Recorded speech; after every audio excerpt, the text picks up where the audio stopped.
দোষী তাদের বিচার নিশ্চয়তা দিতে আমাদেরকে। আমরা এটা বছরের প্রতি শ্রদ্ধা এবং সম্মান জানাই।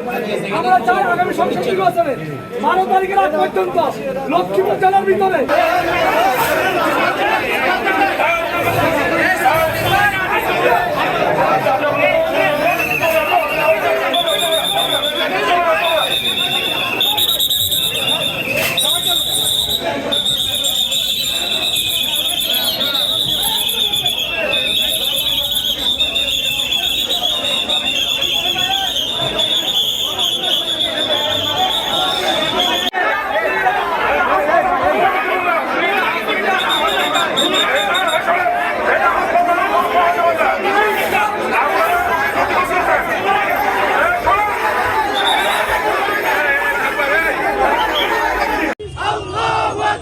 আমরা এখানে একটা গণসংযোগের জন্য গেছিলাম নাকি, তো এখানে নামাজ পড়তেছি, নামাজের বাইরে এসে এরা এটা যে প্রস্তুত ছিল সেটা আমরা জানতাম না। এরা প্রস্তুত ছিল, এরা আসি সামনে আসি কোনো কথা নাই, অতিরিক্ত আমাদেরকে হামলা করি।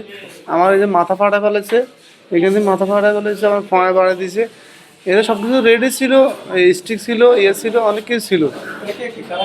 এরা আমি যতটুকু জানতে পারছি দুলাল, দাসারার দুলাল, আর একটা হচ্ছে গাছি বাড়ি ভরান, আর একটা হচ্ছে ভাইয়া দুলাল, এরকম অনেকেই ছিল।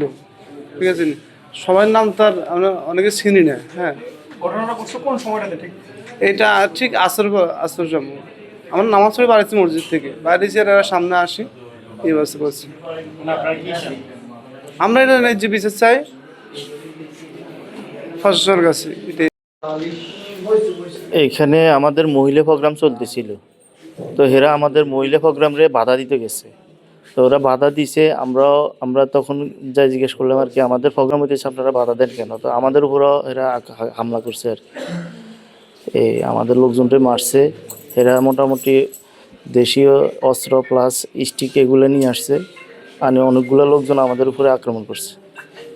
দেখা যাবে যে চরসাহিতে একটা ঘটনার পরিপ্রেক্ষিতে দুই পক্ষের মধ্যে আমাদের বিএনপি এবং জামাত দুই পক্ষের মধ্যে একটা উত্তেজনা বিরাজ করেছিল।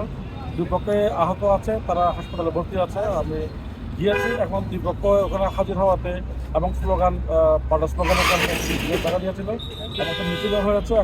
এখন যে পরিস্থিতি, আমরা পুরো পুলিশের নিয়ন্ত্রণে, আমরা হাসপাতালে আমরা পৌঁছেছি, প্রতিটা পয়েন্ট আমরা পৌঁছাচ্ছে।